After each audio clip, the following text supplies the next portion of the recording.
En cuanto a la fecha de la obra de Isaías, no podemos precisar en qué momento fue terminada la obra en su forma actual como la tenemos hoy en día, pero sí podemos decir que en cuanto al ministerio de Isaías, que eso comenzó más o menos en el año 740 hasta más allá de 686.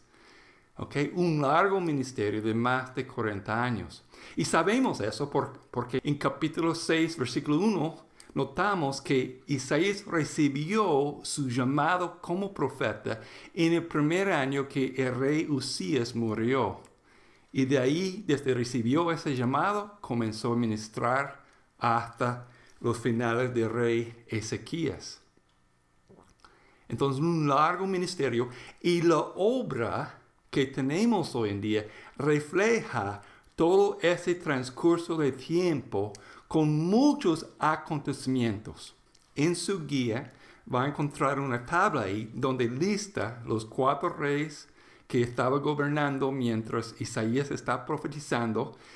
Y no solamente los reyes de Jerusalén están nombrados ahí, pero también los reyes que llegaron a ser emperadores de Asiria con su capital en Nínive.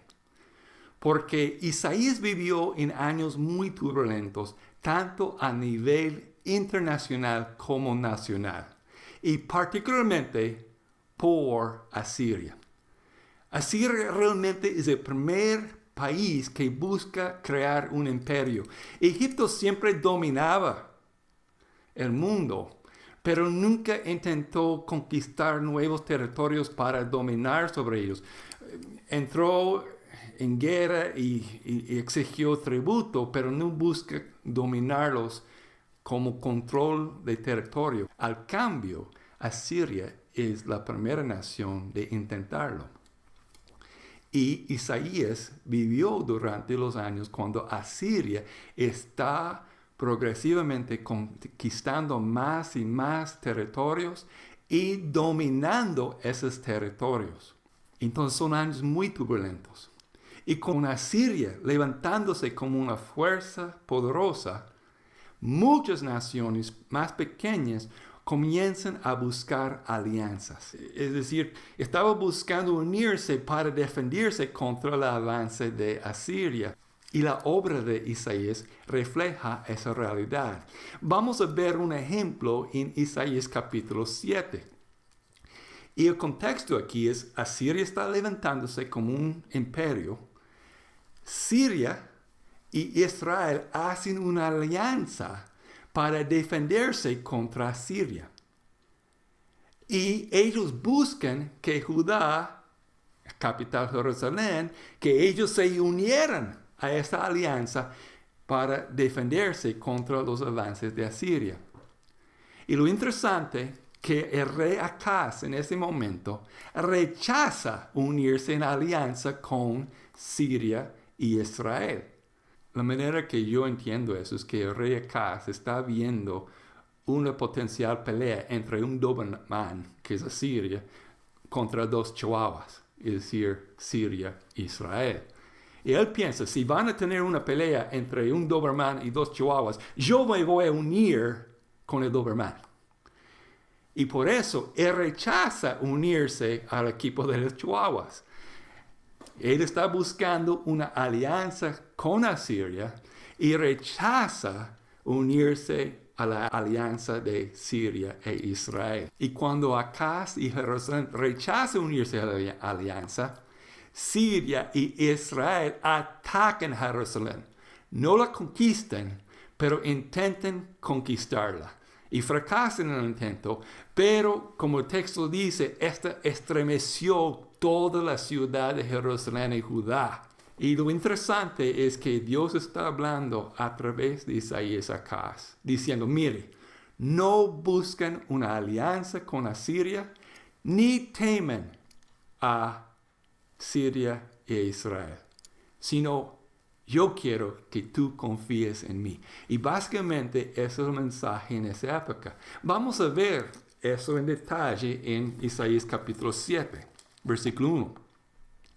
Acaz, hijo de Jotán y nieto de Usías, reinaba en Judá.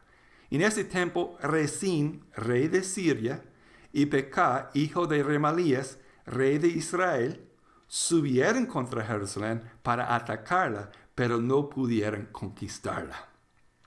En el palacio de David se recibió la noticia de que Siria se había aliado con Efraín, es decir, con Israel, y se estremeció el corazón de Acaz y el de su pueblo, como se estremecen por el viento los árboles del bosque. Entonces, ese es el contexto.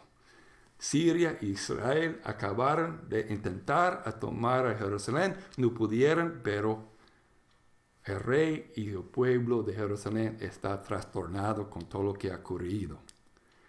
Versículo 3.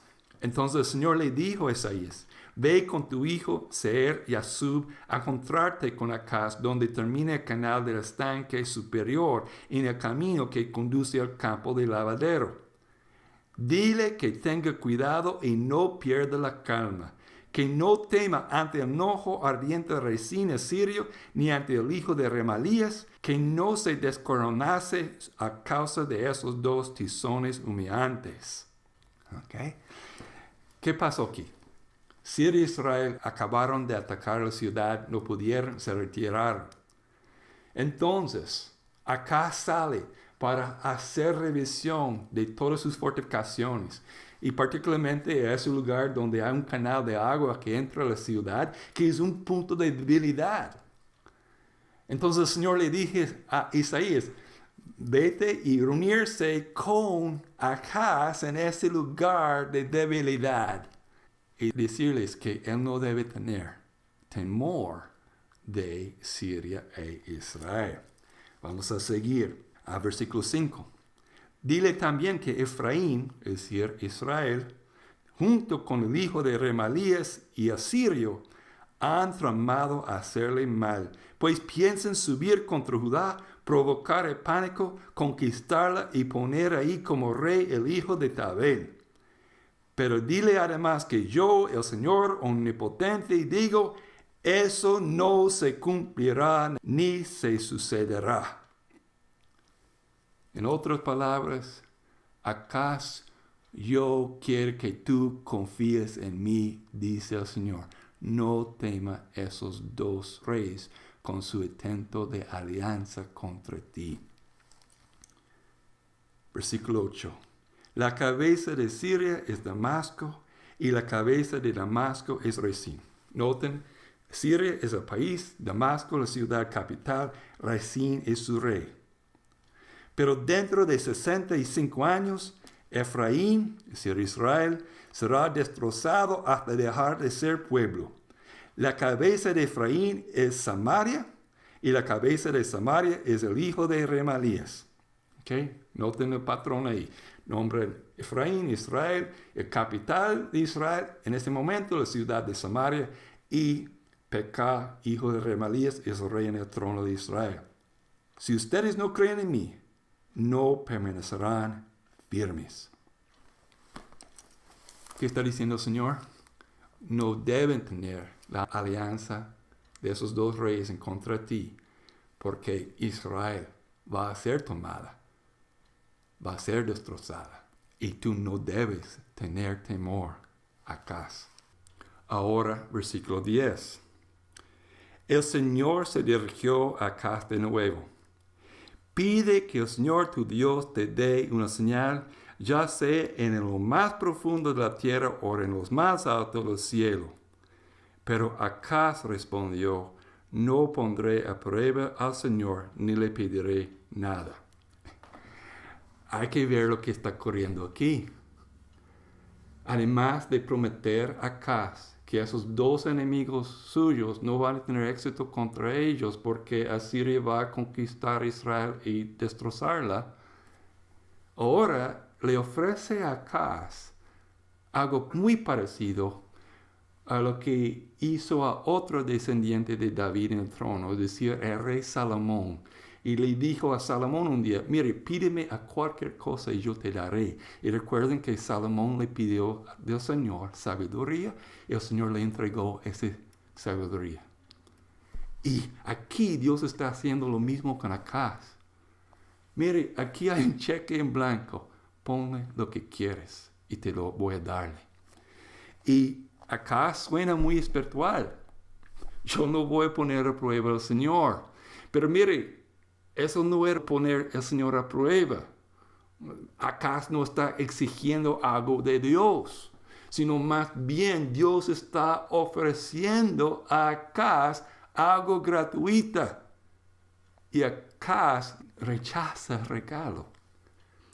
Entonces, noten lo que Isaías dice, versículo 13. Entonces Isaías dijo, escuchen ahora ustedes, los de la dinastía de David. ¿No les basta con agotar la paciencia de los hombres que hacen lo mismo con mi Dios? Dios había ofrecido un regalo y wow, eso es ofender al Señor. Rechazar el regalo de Dios. 14. Por eso el mismo Señor les dirá una señal. Lo joven concebirá y dará a luz un hijo y lo llamará Emmanuel. Cuando sepa elegir lo bueno y rechazar lo malo, comerá cuajada con miel. Porque antes de que el niño sepa elegir lo bueno y rechazar lo malo, la tierra de los dos reyes que tú temas quedará abandonada. Ese texto es muy conocido. Muchas veces lo celebramos en Navidad con el nacimiento de Jesús. Pero hay que notar el contexto histórico aquí. ¿Ok? Recuerden que las profecías, los anuncios del futuro, tienen la posibilidad de múltiples cumplimientos. Y eso es el caso aquí. En el contexto, otra vez, Acaz teme dos reyes y naciones que está buscando dominarlos, Siria y Israel. Dios dice, eso no va a pasar. Le ofrece a Acaz, Acaz, pídeme cualquier cosa y yo voy a darte lo que tú quieres. Acaz rechaza la oferta. Quizás en parte porque aún él quiere hacer alianza con Asiria y Dios está diciendo, no hagan esa alianza, haz la alianza conmigo. Y Acaz no está tan seguro. Y a pesar, hay que ver la gracia del Señor aquí, a pesar de que Acaz rechaza esa oferta del Señor, Dios le dice, no importa, yo te voy a dar un señal. Dentro de un año, uno joven va a dar a luz a un hijo. Y cuando nace ese hijo, será un momento de Emmanuel. La palabra Emmanuel tradicionalmente lo traducimos Dios con nosotros. Pero el significado de ese nombre es un poquito más de tener la presencia de Dios con nosotros. Habla más bien de que cuando Dios viene es para intervenir. Y cuando vemos esta palabra Emmanuel, es decir, Dios va a intervenir con su presencia y la historia no será igual. ¿Ok? Otra vez, es más de solamente tener eso del consuelo de la presencia de Dios. Habla de eso, cuando Él viene es para intervenir y mi historia va a cambiar. ¿Okay? Y dice que antes que ese niño puede separar y distinguir entre lo bueno y lo malo, es decir, mientras esté un nené y antes que puede probar comida sólida, es lo que quiere decir comer cuajada con miel, una comida que le da como Pablo a un bebé. Antes que ese bebé comience a probar comida sólida, esos dos reyes que tú temas no van a existir. Entonces hay que ver que en el contexto original, aunque podamos ver otro cumplimiento en Jesús, de un momento de Emmanuel, cuando la presencia de Dios va a cambiar la historia para siempre, hay que notar en el contexto inmediato de Isaías, eso es algo que va a pasar dentro de un año. Vamos a ir al capítulo 8 para ver el cumplimiento de esa profecía del nacimiento de un hijo que será en ese momento una intervención de Dios para cambiar la historia. Capítulo 8, versículo 3. Luego tuve relaciones con la profetisa. Es decir, Isaías tuvo relación con su esposa. Y ella concibió y dio a luz un hijo. Entonces el Señor me dijo, ponle por nombre Mahal-Sahal-Habaz. Y si noten, ese nombre quiere decir pronto al botín, pronto al saqueo. Porque antes que el niño aprenda a decir papá y mamá, la riqueza de Damasco y el botín de Samaria serán llevados ante el rey de Asiria. Es decir, un año después, Isaías tuvo un hijo propio. Y ese hijo propio es el cumplimiento de la promesa que Dios le había dado a Acaz, la señal, en capítulo 7, versículo 11. Y noten el paralelismo. ¿Ok? En capítulo 7 es antes que este niño pueda distinguir entre el bien y el mal y comer comida sólida. Y aquí dice, antes que este niño pueda decir papá y mamá, Damasco, capital de Siria, y Samaria, capital de Israel, será conquistado por Asiria.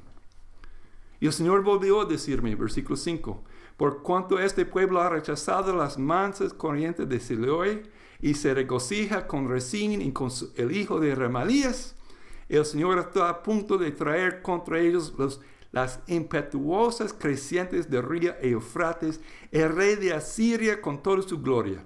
Rebasará todos sus canales, desbordará todas sus orillas, pasará hasta Judá, la inundará y crecerá hasta llegar al cuello. Sus alas extendidas, oh Emmanuel, cubrirán la anchura de tu tierra. ¿Notan? Esto de que Asiria viene para conquistar Asiria e Israel, también va a llegar a las puertas de Jerusalén.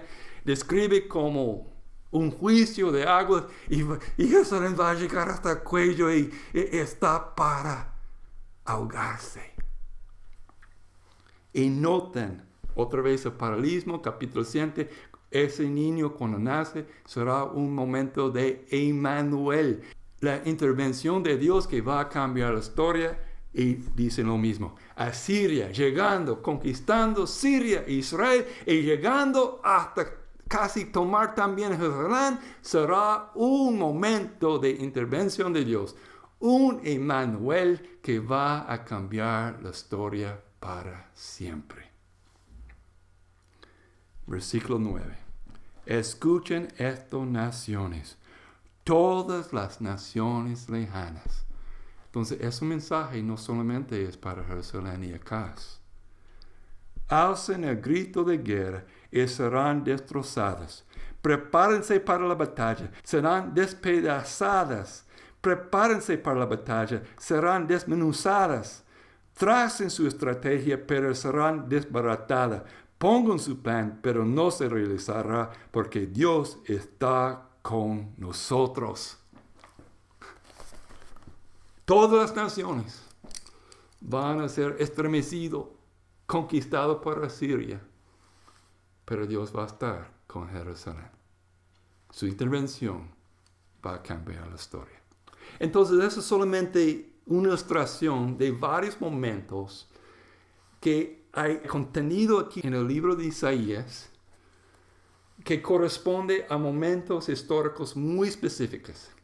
Particularmente cuando las naciones están haciendo alianzas, buscando defenderse contra los avances y la conquista de Asiria. Y Dios está hablando a través de Isaías en todo ese mundo muy turbulento. En otros textos, por ejemplo, después de que Asiria comienza a seguir avanzando, Jerusalén busca una alianza con Egipto. Y también Isaías denuncia esa alianza con Egipto. No deben buscar hacer alianza con nadie, porque Asiria va a conquistar a todas las naciones, como acabamos de leer. lo que Jerusalén debe hacer, lo que los reyes de Jerusalén deben hacer, es buscar una alianza conmigo, porque yo voy a estar con ustedes. Por favor, busquen a mí y no en sus propios esfuerzos y alianzas. Eso será sin fruto. Será infructuoso lo que las naciones están haciendo. Porque como dice, y vamos a ver en el resto del capítulo 8 y 9 aquí, es que Asiria es la vara de mi mano para disciplinar a las naciones y nadie va a poder contra ella. Fascinante esos momentos históricos en que vivía Isaías. Y como tengo escrito aquí, lo anunciado por Isaías ocurrió. Isaías testificó la caída de Samaria, la capital de Israel. Y Segundo Reyes capítulo 17 relata esa conquista y la política estrategia de Asiria. Porque cuando Asiria conquistó una nación, tomó la gente que vivía ahí y los dispersó entre otras naciones conquistadas. Y trajo gente de naciones ya conquistadas y la trajo al nuevo territorio que acabaron de conquistar. Es decir, mezclaron los pueblos, casi destruyeron esas naciones porque trajeron gente de diferentes etnias, diferentes culturas, diferentes idiomas y pusieron todos juntos. Y eso era su estrategia de dominio. Porque tener gente ahí de diferentes idiomas será muy difícil para ellos unirse en contra de Asiria. Buscaban la manera que pueden complicar sus vidas para que no pudieran unirse en contra del imperio. Y si fuera para hoy, la idea es de poner chinos con árabes y latinos y europeos todos juntos, viviendo en un pueblo, una ciudad, y será difícil para nosotros por asuntos de cultura, idioma, unirse para levantarnos y rebelarse contra Asiria. Y hay que notar, cuando Asiria vino, conquistó Israel, dispersó a muchos israelitas a otros pueblos y naciones y trajo gente de otras naciones a Israel, que básicamente Israel como nación geopolítica y los tribus relacionados con Israel fueron eliminadas. Entonces, regresando a la guía. Al ser testigo de eso, Isaías se levanta para advertir a Jerusalén. Israel ya está conquistado, dispersada. Escucha, hermana, que en un momento, Jerusalén está buscando hacer alianzas con Asiria por su propio provecho político. Anuncia que lo que le pasó a Israel también le va a pasar a Jerusalén. Pero no por Asiria. Siria va a llegar hasta el cuello. Pero no va a conquistar Jerusalén. No será por Asiria, sino por una sorpresa, el nuevo imperio de Babilonia. Eventos que iban a ocurrir no durante la vida de Isaías, sino más que un siglo después. Es decir, Isaías no fue testigo de Babilonia, pero anunció que Jerusalén también va a recibir el mismo trato de Israel, pero no por Asiria, sino por otra nación, Babilonia, un siglo después. Y en gran manera, la vida y ministerio entero de Isaías sirvió para advertir y preparar a Judá. Lo que le pasó a su hermano Israel, le puede y le va a pasar a ellos. Dios le dio una visión del futuro tanto para advertir como para preparar. Porque eso es el propósito de todo anuncio del porvenir, que estemos listos. Recordamos cuando Jesús habló en Mateo 24 sobre los señales del porvenir. Está seguido en capítulo 25 con 3 parábolas y el mensaje de esas 3 parábolas es: hay que estar preparada para la venida. Bueno, eso también es el patrón que gobierna el ministerio y la obra de Isaías. Está advirtiendo, pero con el propósito que el pueblo esté preparado para la venida del Señor, su Emmanuel en sus días. Y la preparación involucra, como tengo escrito aquí, un remanente. No será la nación completa de Judá ni la ciudad de Jerusalén. Será un remanente de fieles. Y aunque pequeño, ese remanente es el verdadero pueblo de Dios. Jerusalén sería destruido, sus sobrevivientes llevados al cautiverio a Babilonia. Y después de un tiempo, regresarían para establecer un nuevo Sión como el verdadero reino de Dios en la tierra sobre las naciones. En un sentido, este resume el mensaje principal de Isaías. Entonces, Isaías presenta un glorioso panorama del plan maestro de Dios. Hay que ver, eso es un plan global, involucra a todas las naciones y Dios quiere preparar un remanente que sí le sería fiel. Eso es lo que está haciendo a través de Asiria y Babilonia. Isaías visualiza el juicio de Israel y Jerusalén, su liberación del exilio, lo que él describe en el lenguaje de un segundo éxodo. Como había un primer éxodo cuando Dios sacó al pueblo de Israel de Egipto, también cuando Dios saca al pueblo en el futuro de Babilonia para regresar a Jerusalén, será un segundo éxodo, una segunda salida para establecerse de nuevo en la tierra. Y será un momento de la salvación de todas las naciones en el cumplimiento del pacto abrahámico. Es decir, a través de mi pueblo, Génesis 12, versículo 3, yo quiero bendecir a todas las familias de tierra. Es decir, a todas las naciones, todos los grupos étnicos que existen. Yo quiero utilizar mi pueblo, en este caso el remanente que es fiel para bendecir a todas las naciones. La salvación va a venir a todas las naciones. Es parte del mensaje de Isaías y será por medio de su siervo Yahvé. Es la segunda parte de la obra. Hay varias, lo que llamamos canciones del siervo.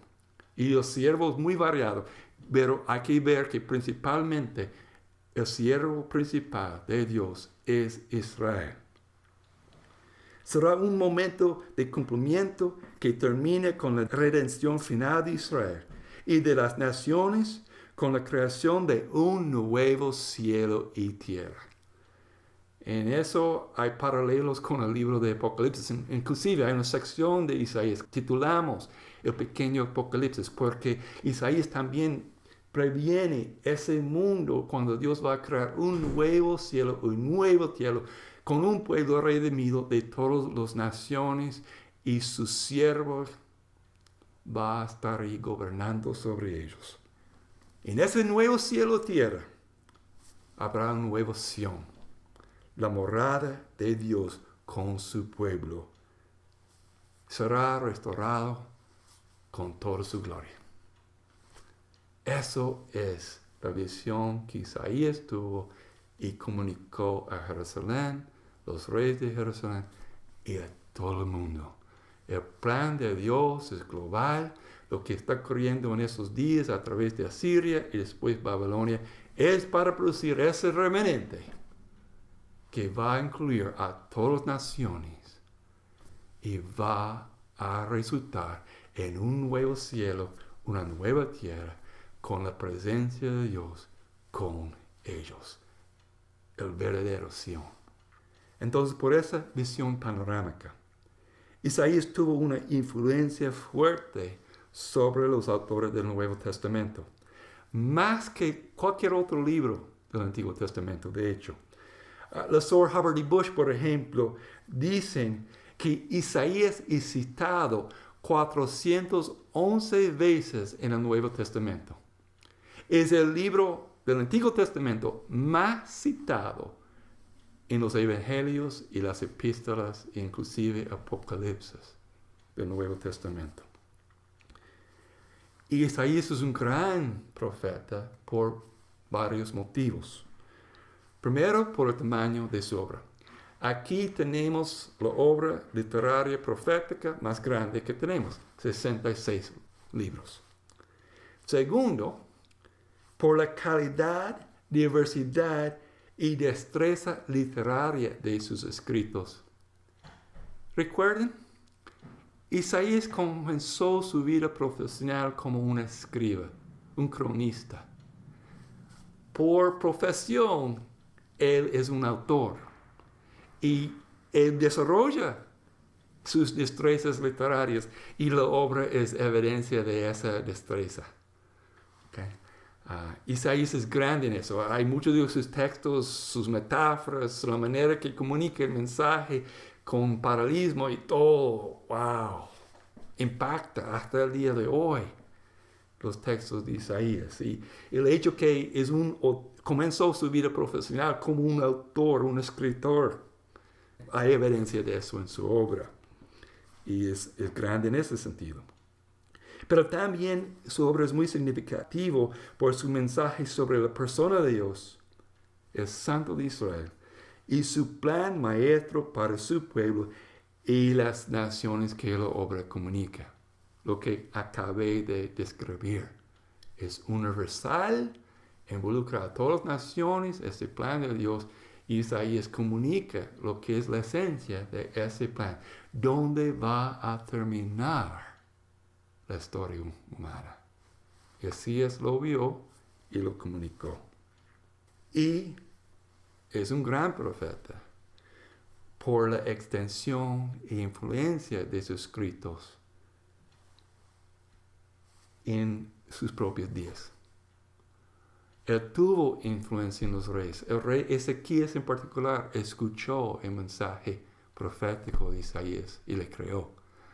Y aunque mucha gente rechazó el mensaje de Isaías, había gente, aunque pequeña, pero sí había un pueblo remanente de fieles que creyeron el mensaje de Isaías. Entonces Isaías advirtió y preparó a Jerusalén para su porvenir. Hubo los que rechazaron su mensaje, pero también a los que lo recibieron. Y tengo ese ejemplo. Porque después de la caída de Israel y Filistea, Egipto buscó una alianza de naciones. Ve que Asiria está avanzando. ¡Wow! Entonces Egipto se pone en la escena buscando alianzas con otras naciones y buscaba una alianza con Jerusalén. Pero con vehemencia, Isaías denunció esa alianza. Y lo va a leer ahí, en capítulo 20. Isaías caminó desnudo por las calles de Jerusalén por 3 años. Intentó llamar la atención, anduvo desnudo por 3 años.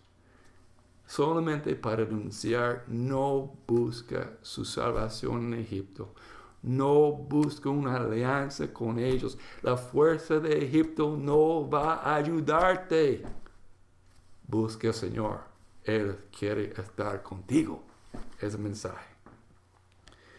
Y su mensaje acto drástico influyó en que Judá no se uniera a la fatal alianza, tal como Isaías anunció. Okay, entonces Isaías fue un profeta que escucharon, aunque había otros momentos cuando lo rechazaron el mensaje por completo. Y hay que notar también, he hecho referencia a eso, pero Isaías y Miqueas fueron de gran influencia en la vida del rey Ezequías, quien por su fe anunciado por los profetas de Dios, resistió el intento de Sennacherib de conquistar a Jerusalén. Y por el milagro de Dios resultó victorioso. Y capítulos 36 y 37. Es el mismo texto que aparece ahí en Reyes. ¿Ok? Y describe ese momento cuando Sennacherib vino con el ejército de Asiria para conquistar a Jerusalén. Isaías estaba diciendo, Miqueas está diciendo, mire, si hay un pastor que se levanta ahí, Dios va a salvar a ese pueblo. Y Ezequías se pone sus pantalones, llama al pueblo ayuno a buscar al Señor, y milagrosamente durante la noche, el mismo ejército de Asiria, que ya está compuesto de muchas naciones, comenzaron a pelearse entre ellos y comenzaron a matarse sin atacar la ciudad. Y también escuchó la noticia que hay un intento de golpe de Estado ahí en Nínive. Entonces Sennacherib tuvo que retirarse y nunca más volvió para intentar conquistar a Jerusalén. Y Jerusalén quedó como una isla independiente en un mar del imperio de Asiria. Entonces, por todas esas razones, Isaías es un gran profeta. Como los Sir Hubbard y Bush resumen, sin duda, la medida de su obra que ha merecido, entre otros superlativos, el de ser el libro más ilustre del Antiguo Testamento. Y quiero animarles a leer toda la obra para que capten el sentido y los detalles de lo que yo estoy explicando en orientarnos hacia una gran obra que comunica el mensaje de Dios, no solamente para el día de Isaías, sino para también nuestros días, porque hay palabras de Isaías que están siendo cumpliendo hoy y será cumplido en el futuro. Hay que entender su mensaje, es muy pertinente, porque así es el destino, no solamente de nosotros, sino de toda la humanidad.